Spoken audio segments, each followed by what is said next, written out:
días a todos, muchas gracias a todos por estar aquí en esta tarde. Vamos con este acto, con esta conferencia, vamos a seguir con los actos del Corpus de este año, 2022, y en concreto esta tarde nos reunimos aquí para escuchar a una gran experta en el arte de la plata, el servicio de la Eucaristía, como se titula la conferencia que vamos a escuchar. Es Cristina, muchas gracias por estar con nosotros, es un placer y seguro que nos mostrará y nos enseñará muchísimas cosas que nosotros no sabemos y que seguro que nos ayudarán a profundizar un poquito más en el misterio este de la Eucaristía, ¿no?, presente en estas custodias tan bonitas que hemos podido observar en esta exposición que está puesta toda la semana. Dar las gracias a todos los que estáis aquí por acudir y, como no, le cedo la palabra a Cristina.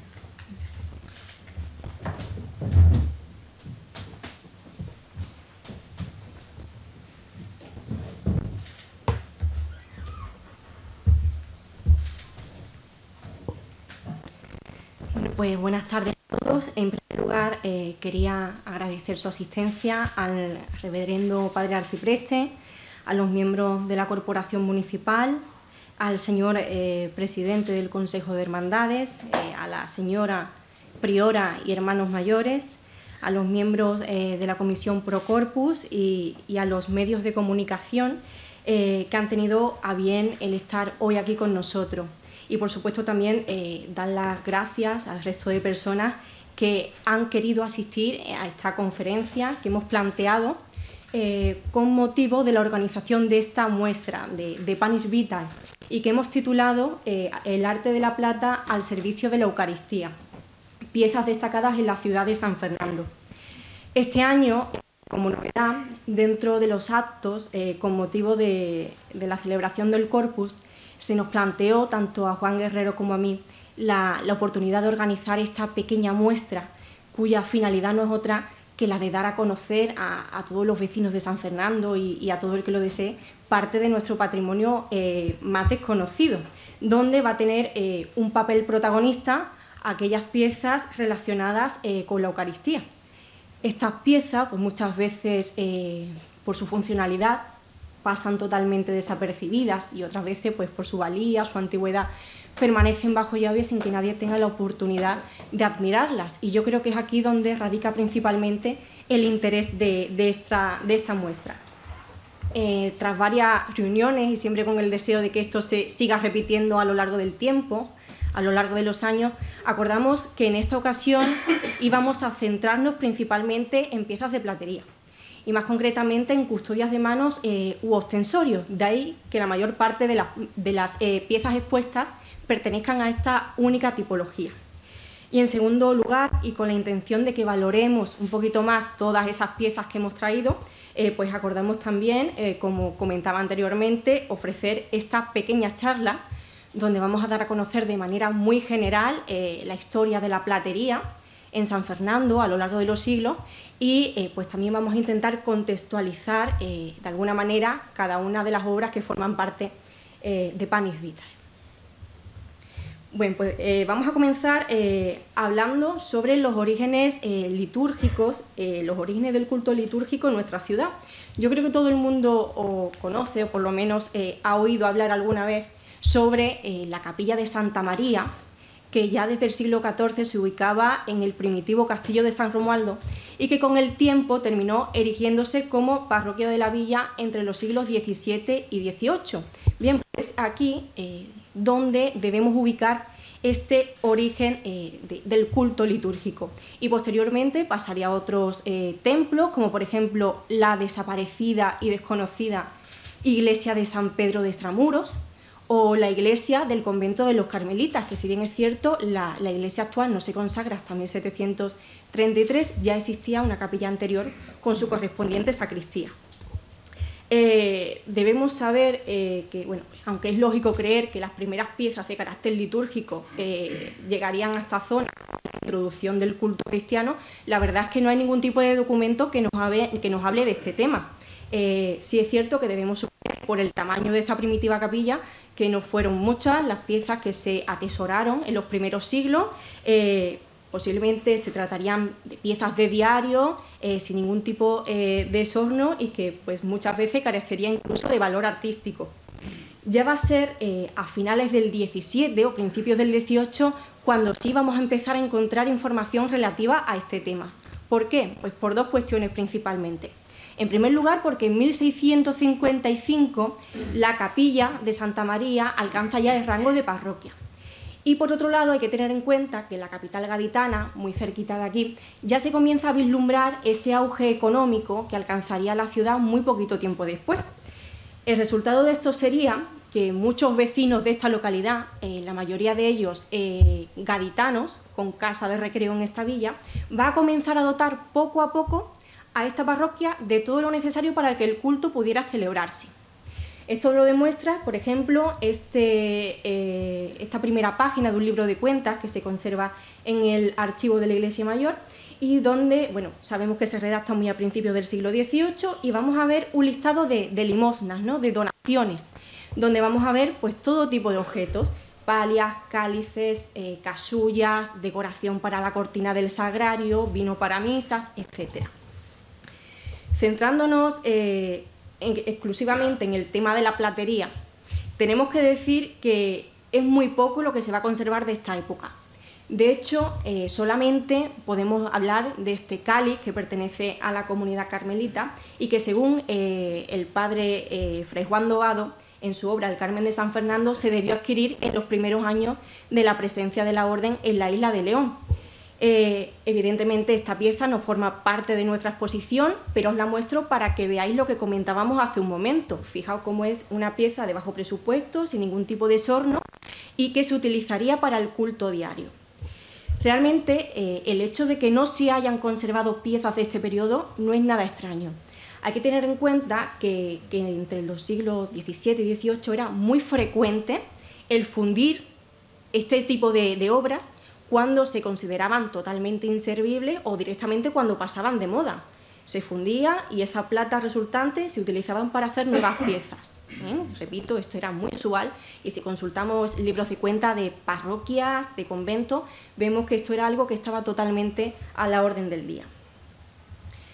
Y ahora vamos a pasar a una segunda parte, donde vamos a hablar de los años de máximo esplendor. Hay que tener en cuenta que a comienzos del siglo XVIII vamos a vivir un acontecimiento que va a ser crucial para el devenir de la isla de León, y es que vamos a asistir a un destacado aumento demográfico. Ya en este momento esa capilla de Santa María, esa pequeña parroquia, ya no va a ser ni mucho menos suficiente para albergar a este número de vecinos. Por lo tanto, no queda más remedio que en el año 1756 comenzar a levantar en uno de los lugares más céntricos de la villa una nueva parroquia. Una parroquia bajo la vocación de San Pedro, San Pablo y los Desagravios, como todos sabemos, que finalmente se consagra en el año 1764. Pero en este momento ya existía otra serie de templos en la ciudad y además ya se habían proyectado algunos otros. Hablamos de que a finales del 18 pues ya se encontrarían en pie, por ejemplo, la iglesia de la Carraca, la capilla de la Compañía, la de San José, la del Cristo de la Veracruz, etc. Y esto pues posiblemente solo es la representación de los más importantes, ¿no? Existía otra serie de templos y a esto habría que sumarle también una serie de capillas domésticas. Por lo tanto, esto era un símbolo inequívoco de que la isla de León ya se estaba configurando, ahora sí, como un núcleo poblacional bastante importante. Evidentemente, todo esto tuvo su repercusión en la adquisición de obras de arte, ¿no? Ya hemos visto que son muchos los templos que hay que dotar de este tipo de alhajas para la celebración de la Eucaristía, y por estos años ya también son varias las hermandades fundadas y sus cofrades también van a demandar este tipo de piezas. Un ejemplo de ello pues será una de las hermandades más antiguas documentadas hasta el día de hoy, la Venerable Esclavitud del Santísimo y Archicofradía de Ánimas Benditas. Esta hermandad se funda en 1733 en la antigua parroquia del Castillo y posteriormente traslada su sede a la Iglesia Mayor.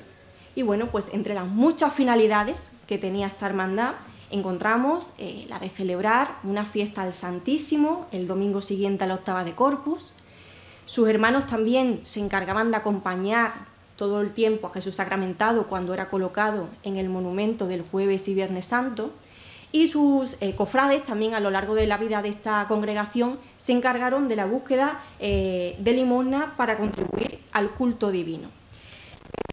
Todo apunta a que, aunque esta congregación es verdad que ya a finales del 19 se encontraba muy endeudada, durante el 18 recopiló un patrimonio bastante destacado, entre el que se encontraría, por ejemplo, la imagen del San Miguel que hoy podemos ver en la sala expositiva y que durante bastante tiempo procesionó en la fiesta del Corpus.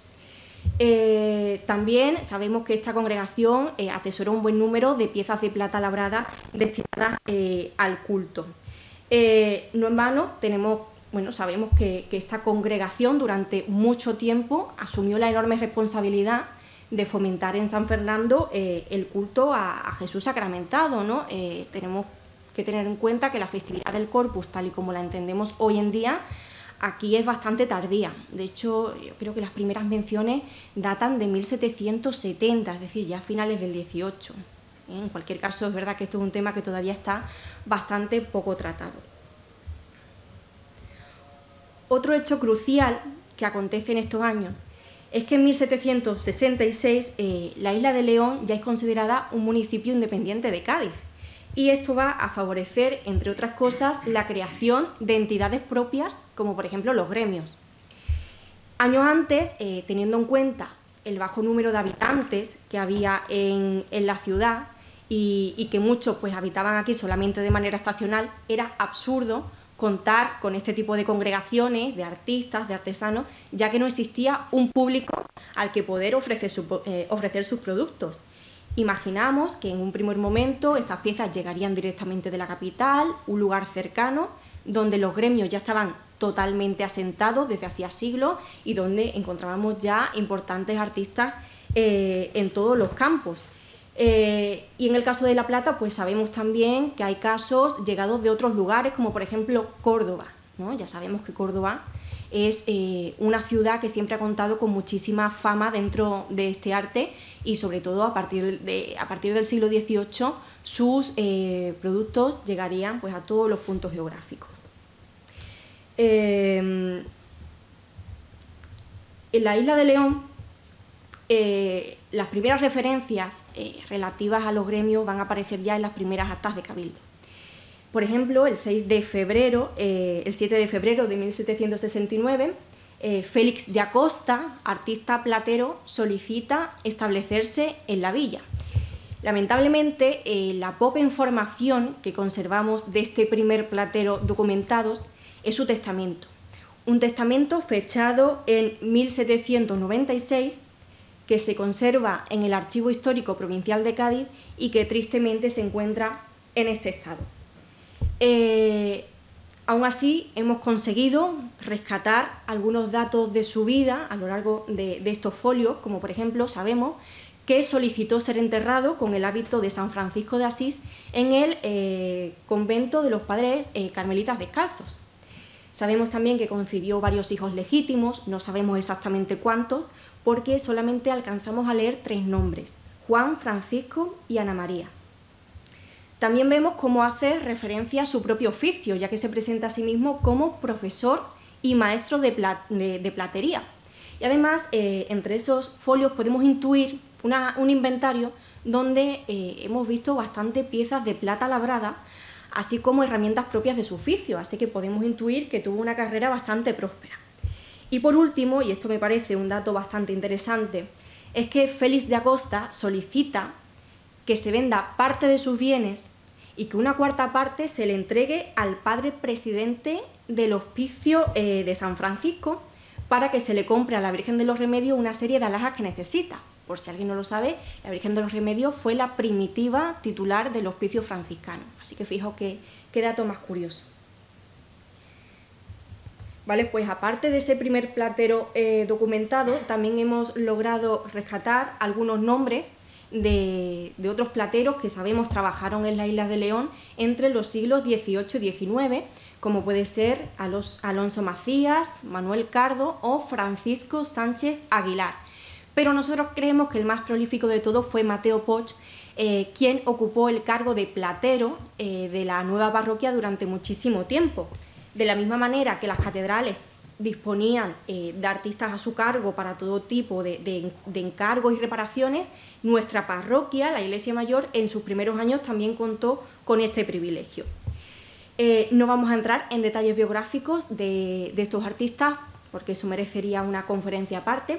Sí decir que bueno, estamos tratando un tema prácticamente inédito, ¿vale? A menos que yo sepa, nunca nadie antes se ha encargado del estudio del gremio de plateros en San Fernando. Y por tanto, pues prácticamente no conocemos piezas que hayan salido de estos talleres. Únicamente vamos a conocer un caso de una pieza que sabemos se labró en San Fernando, y es la antigua vara de nuestro patrón San José. Y si sabemos que efectivamente se trata de una factura local, es porque muchas veces la plata habla por sí sola. Yo no sé si ustedes saben que desde el siglo XIV y prácticamente hasta el siglo XX, todas las piezas de plata tenían que estar marcadas con 3 punzones. Es decir, todas las piezas de plata que salían a la venta, por ley, tenía que contener sobre su superficie 3 marcas. La primera de estas marcas tenía que ser siempre la del artífice, la del autor. La segunda de estas marcas era la del fiel contraste, que para que me entendáis, el fiel contraste era un cargo muy importante dentro del gremio. Era la persona que se encargaba de analizar la calidad de la pieza, ¿vale? Si esa pieza reunía todos los requisitos exigidos en la normativa, él estampaba su marca personal y esa pieza ya podía salir a la venta. Y por último, lo que vamos a encontrar es la marca de la ciudad. Todas las ciudades, todas, con un gremio de plateros, tenía una marca propia. Y normalmente esta marca hacía referencia a algo característico de esta localidad. Por ejemplo, en Sevilla encontramos una pequeña giralda o el nodo, tal y como podemos ver en la pantalla. En Granada, ¿qué encontramos en Granada? Pues una granada con las iniciales FY, Fernando e Isabel, los Reyes Católicos. Y en el caso de Cádiz, por ejemplo, encontramos a Hércules acompañado de 2 leones. Vale, pues en el caso de esta pieza que hemos mencionado, esta vara, van a aparecer estas marcas. Es verdad que las marcas aparecen parcialmente borradas, pero nosotros hemos sido capaces de identificarlas. Decir que esto es un caso particular porque no van a aparecer 3 marcas, solamente van a aparecer 2. Y yo creo que esto se debe a que en esta ocasión tanto el artífice como el fiel contraste son la misma persona, ¿vale? Esta es la explicación más lógica. Y lo que vemos es una marca con las iniciales SHZ86, que pertenece, sería la marca personal del platero Francisco Sánchez Aguilar, que hemos mencionado hace solamente un momento. El 86 hace referencia a la fecha en la que se labró la pieza, en este caso 1786. Y lo último que vemos es una cosa muy curiosa y que prácticamente no se conocía hasta hace un año, que fue cuando lo publicamos en el catálogo de Insula Fidei. Y lo que vemos es un leoncito, un león rampante con una corona sobre la cabeza, en clara alusión a la Real Isla de León. En efecto, estamos ante la marca de platero de nuestra villa. Bueno, pues yo creo que con esto queda claro que nos encontramos ante una población en auge, con muchísima actividad comercial y artística y con una notoria riqueza, como podemos ver en el ejemplo que vamos a ver ahora. Esta será una de las piezas con mayor antigüedad que encontremos en la muestra. Es verdad que no la hemos conseguido datar con exactitud, pero bueno, teniendo en cuenta el estilo de la misma y que la iglesia del Arsenal no se consagra hasta 1791, con seguridad estamos ante una pieza de muy finales del 18. Vemos que es una obra muy rica, que además está labrada por sus 2 caras, aquí no se puede ver, pero está labrada por sus 2 caras, y posiblemente nos suene porque es la que se utiliza en la famosa celebración, en el famoso acto de la bendición del mar, que la Armada celebra cada año y donde se rememora pues aquel conocido maremoto de 1755. Tengo que decir que dentro de este periodo tendríamos que hablar de una segunda pieza que ustedes podrán contemplar sin problema en la exposición, pero que por petición personal del administrador parroquial de la Iglesia Mayor no vamos a tratar en esta conferencia y, por supuesto, tampoco vamos a proyectar fotos. Dicho esto, pues vamos a pasar al siguiente periodo, al periodo decimonónico, donde vamos a vivir una época realmente convulsa, donde vamos a destacar pues, una serie de cambios políticos a nivel nacional, donde bueno, también va a surgir un fuerte sentimiento anticlerical, que va a dar lugar, entre otras cosas, pues, a la prohibición de las procesiones a lo largo del trienio liberal. Aquí, por supuesto, se van a reducir esos encargos por parte de las hermandades a estos talleres. También tenemos que hablar de la exclaustración, de la famosa desamortización de 1835, que en el caso de San Fernando va a afectar fundamentalmente al convento del Carmen y al convento de San Francisco. Aunque es verdad que también va a afectar a una serie de hermandades que de alguna manera dependía de alguna orden religiosa. Y otro hecho destacado en este momento es la desaparición del sistema gremial establecido en la Constitución de 1812. Parece que nos estamos andando un poco por las ramas, pero esto tiene mucho que ver con lo que tenemos que contar ahora. La prohibición de este sistema gremial va a dar lugar a que todo ese estricto control sobre la calidad de las piezas que exigían los gremios, pues va a desaparecer. Va a desaparecer, ¿y cuál va a ser la consecuencia de esto? Pues que por lo general, siempre hablo de manera genérica, la calidad de las piezas va a decaer. Y además se va a comenzar a utilizar ya una serie de materiales que todavía hoy en día consideraríamos no nobles, como por ejemplo la alpaca o la pasta de madera. Y además también se va a producir un auge, el auge de la producción en serie. Entonces, ¿se van a seguir produciendo obras de carácter litúrgico a pesar de las circunstancias políticas? Sí, por supuesto.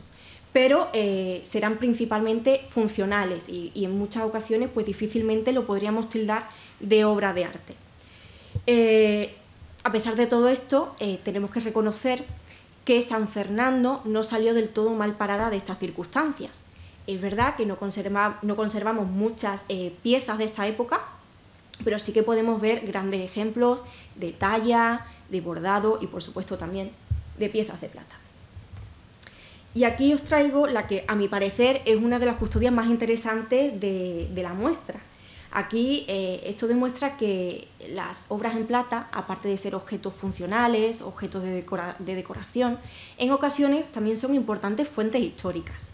En este caso tenemos que detenernos en la inscripción que aparece en la base y donde podemos leer: se hizo en el año de 1814, siendo capellán y mayordomo el presbítero don José Ruiz de Ahumada. Bueno, pues vemos cómo gracias a esa inscripción rescatamos el nombre de su donante, ¿no? Que además pues, conservamos también algo de información sobre él en el Archivo Histórico Provincial de Cádiz. Concretamente nosotros hemos localizado dos documentos, uno fechado en 1813 y que no es más que un documento en el que él y su tía materna se otorgan mutuamente el poder de testar en caso de que uno de los dos muera.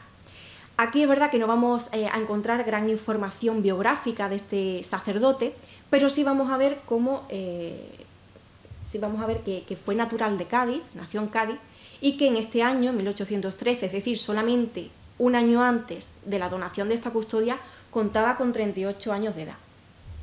Después encontramos un segundo documento, donde sí vamos a encontrar más información, en este caso fechado en 1818, y que no es más que el testamento de Ruiz de Ahumada firmado por su tía. Aquí vemos cómo el presbítero pues, muere un año antes, en 1817, 3 años después de la donación, con 42 años, es decir, muere bastante joven. Tengo que admitir que en este testamento no aparece ningún dato relacionado ni con esta pieza, ni con la hermandad, ni con la parroquia de la Pastora, pero sí que bueno, vamos a encontrar una serie de datos sobre esta persona que me parecen interesantes y la vamos a dar a conocer aquí. Sabemos, por ejemplo, que Ruiz de Ahumada, su cadáver fue revestido con sus vestiduras sacerdotales y que se le dio sepultura con el aparato funeral y la asistencia de la Hermandad de San Pedro. ¿Vale? Recordemos que la Hermandad de San Pedro fue una congregación propia de los sacerdotes que tuvo sede en la Iglesia Mayor también. Otro dato curioso es que parece ser que este religioso tuvo en vida una relación aparentemente estrecha con el propio beato Marcelo Spínola. De hecho, en el momento de su muerte le debía 4 vales de 600 pesos. Por otro lado, sabemos que Ruiz de Ahumada, aunque vivió mucho tiempo en casa de su tía materna, tuvo en su propiedad 2 fincas, una en la calle San Juan de la Cruz y otra en la calle Rosario, ambas en los terrenos pertenecientes a los herederos de don Domingo de Olea, que a lo mejor a alguno os suena este nombre, sobre todo si sois pastoreños. Y por último, nos encontramos un dato que, bueno, pues es bastante curioso, y es que Ruiz de Ahumada durante su vida fue familiar del Tribunal de la Santa Inquisición. Bueno, yo creo que es un documento que no tiene desperdicio y repito lo que comentaba anteriormente. Fijaos cómo con una simple inscripción sobre el metal hemos rescatado del olvido a este sacerdote y vecino de San Fernando. En este momento también va a llegar a nuestra ciudad este ostensorio realizado íntegramente en plata dorada. En él podemos ver una serie de detalles en pedrería, como por ejemplo esa que rodea el viril o esas perlas que rematan la ráfaga y que ya os digo yo que es un añadido bastante posterior. En esta ocasión vamos a encontrar 4 marcas. 2 de ellas están totalmente borradas, por lo tanto solamente vamos a contar con la información de estas 2 que aparecen en pantalla. En la primera podemos leer el apellido Llamas y en la segunda aparece la fecha, aunque solamente podemos ver 2 números, el 1 y el 8, suficiente para saber que se trata de una pieza del siglo XIX. Sobre su autor, ¿qué sabemos? Bueno, pues leer el apellido Llamas sobre una pieza de plata del siglo XIX nos traslada directamente a Cádiz. En esta fecha, a mediados del 19, eran varios los talleros, los plateros con taller en Cádiz que tenían el mismo apellido. En el mismo intervalo de tiempo, pues podíamos encontrar el taller de Basilio de Llamas, de Servando de Llamas Lara o Servando de Llamas Díaz Robledo. Esto, por supuesto, dificulta muchísimo el trabajo de los historiadores porque además todos firmaban de la misma manera, Llamas. Así que la única manera que tenemos de diferenciar uno y otro es la tipología de su marca, que en este caso ya os digo yo que pertenece a la de Servando de Llamas Díaz Robledo. Aquí os pongo una comparativa. A la izquierda vemos la marca que acabamos de ver de esta custodia y a la izquierda vemos la misma marca que se encuentra en unas vinajeras de una colección particular y que sabemos también es obra de este autor. ¿Del que sabemos? Bueno, pues sabemos que en el año 1846 formaba parte del Colegio de Plateros de Cádiz y que tenía taller en la calle Novena número 46. Y aquí vemos una serie de piezas de carácter religioso que sabemos salieron de su taller, donde podemos destacar, por ejemplo, la antigua corona de la Virgen de los Dolores de Servitas de Cádiz. Y bueno, pues aquí os dejo la imagen del cartel anunciador del Corpus de este año, donde podemos ver esta misma pieza en su parte central. Bueno, y finalmente, tras este periodo de inestabilidad del que hemos hablado, las primeras décadas del siglo XX suponen un punto de inflexión. Aquí también vamos a asistir a una serie de cambios sociales, el auge de las clases medias y sobre todo lo que nos interesa a nosotros, la restauración del poder religioso, que en el caso de San Fernando dará lugar, por ejemplo, al levantamiento de nuevos templos, se van a instaurar nuevas órdenes religiosas, como por ejemplo las carmelitas descalzas, las capuchinas o los hermanos de la Salle, y también este supuso un momento de auge para las hermandades. Muchas de aquellas que habían permanecido inactivas durante el siglo XIX se van a recuperar y además se van a añadir 15 nuevas a las ya existentes. En el terreno puramente artístico, bueno, pues decir que tanto en San Fernando como en algunas localidades cercanas el oficio del orfebre prácticamente va a desaparecer. Por lo tanto, a las distintas hermandades, conventos, parroquias, no les queda más remedio que recurrir a artistas de fuera de nuestra frontera, principalmente sevillanos. Hay que tener en cuenta que en este momento Sevilla ya es un grandísimo escaparate cofrade y muchos de sus artistas van a alcanzar una fama muy destacada. Y en este punto yo creo que es obligatorio nombrar al gran Cayetano González, que quizá os suene por haber sido el artífice de grandes obras de la platería gaditana del siglo XX, como por ejemplo las Andas del Paso de Jesús de Pasión o el Palio de la Virgen de la Concepción del Silencio, ambos de Sevilla. En definitiva, obras que aunque es verdad que son contemporáneas, ya las podemos considerar prácticamente icónicas. Y bueno, pues si nombro a Cayetano González es porque este dibujante y orfebre en las primeras décadas del siglo XX se propone dar un vuelco al mundo del trabajo en metal. ¿Y cómo lo hace? Pues principalmente creando una serie de diseños muy novedosos y una serie de ornamentos que estaban muy lejos de poder realizarse mediante un labrado industrial. Por lo tanto, no queda más remedio que volver a trabajar como ya lo hacían los orfebres o los plateros siglos antes. Y esto pues sin duda supone el renacer de este antiguo arte. Posteriormente fueron muchos los artistas que se sumaron a este movimiento de revitalización de la orfebrería, como puede ser el caso de Manuel Seco Velasco, que para quien no lo sepa es uno de los grandes plateros sevillanos del siglo XX, que además trabajó bastante para nuestra provincia. Por ejemplo, en San Fernando sus primeras obras llegaron en torno a principios de los años 40, pero no fue hasta 1949 cuando los padres carmelitas solicitan la hechura de la pieza que hoy preside nuestra muestra. En efecto, nos referimos a esta bellísima custodia neobarroca, que sin duda se trata de la gran pieza de plata realizada para San Fernando en todo el siglo XX. Como ocurriera 2 años después con la corona de coronación de la Virgen del Carmen, que por cierto también fue obra de Seco Velasco, para su realización se contó con la colaboración de varias entidades, como por ejemplo la Marina, la Hermandad del Carmen o la Hermandad del Santo Entierro. Y también se contó con la ayuda de muchísimos vecinos que aportaron su granito de arena para que esta obra pudiera llevarse a término, ¿no? Razón de más para que la tengamos aquí ocupando un lugar preferente. También en este contexto tenemos que hablar de una pieza que forma parte de los enseres, pues quizás de uno de los edificios más singulares de nuestra ciudad, ¿no? Un edificio que comienza a levantarse como parroquia del poblado de San Carlos y que termina convirtiéndose a finales del XIX en un gran monumento funerario. Aún así, como vemos, conservan grandes piezas de plata, como esta que podemos ver aquí, que por cierto también es muy peculiar, ¿no? Vemos ese angelito a modo de ástil sujetando ese cuerno de la abundancia que da lugar a esa ráfaga en forma de sol. En esta ocasión no encontramos ningún tipo de marcas, por lo tanto es una obra anónima que, bueno, aunque está datada a principios del siglo XX, es verdad que estilísticamente podría ser algo anterior, a excepción del pie, que el pie no es original, como vemos, estilísticamente no corresponde al resto de la obra. Suponemos que debe ser el pie de una antigua cruz de altar o de algún candelero o algo parecido. Pero, por suerte, el conjunto sigue conservando todo su esplendor, como podemos ver en las fotografías.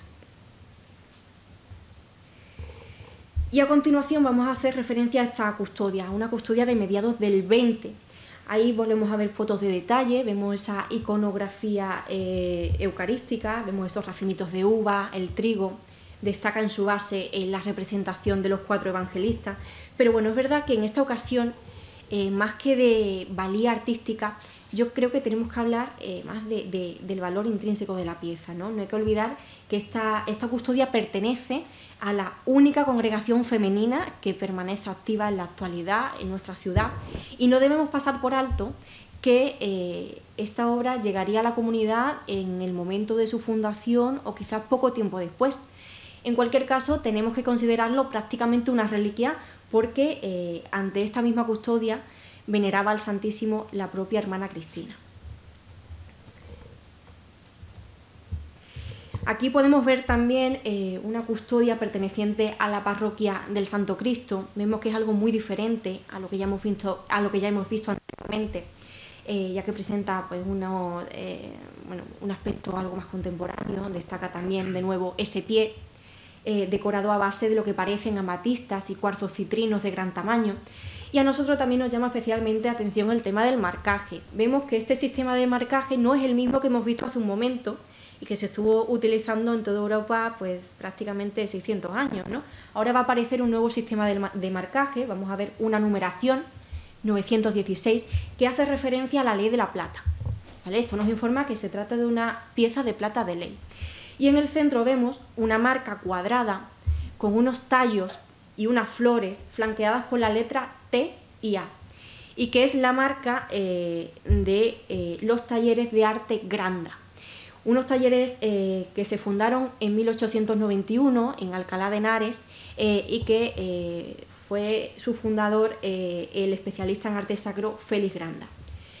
Sabemos que este taller utilizó esta marca entre los años 1915 y la utilizó pues aproximadamente hasta la Guerra Civil. Por lo tanto, gracias a esto podemos datar esta pieza entre 1915 y 1936 aproximadamente.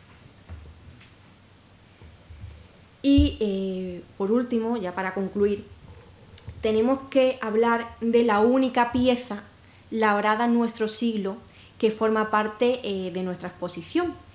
Quizá muchos no seáis capaces de identificarla, pero posiblemente sea una de las que más ocasiones hayamos tenido oportunidad de ver, ya que es el elemento que preside el frontal del paso de la Hermandad de Caridad.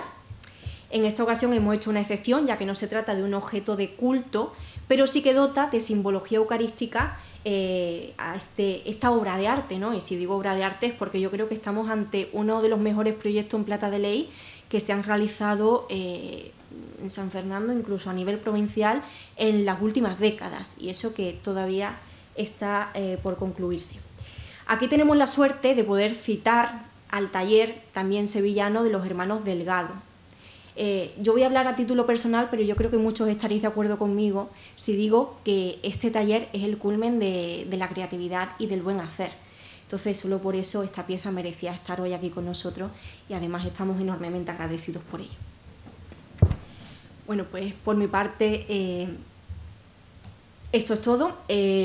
Por supuesto, no quiero terminar la charla sin dar las gracias al personal que ha hecho que todo esto sea posible, al personal de este centro de congresos, al personal del Museo Naval, del propio Ayuntamiento, colaboradores y un largo etcétera.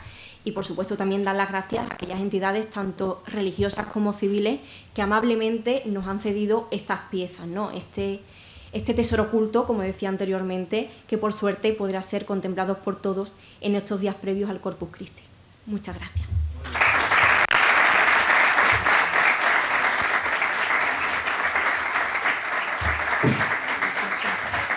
¿Sí?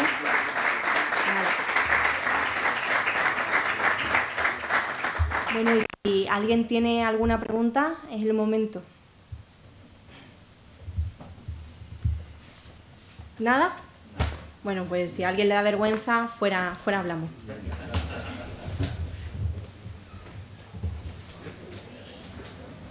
¿No? La exposición que tú has hecho, tan documentada y tan, vamos, impresionante, ¿no? El trabajo que has realizado. Realmente eres una experta en patrimonio y eso nos carga a la ciudad de la riqueza, porque has desvelado ante todos los que estamos aquí, ¿no?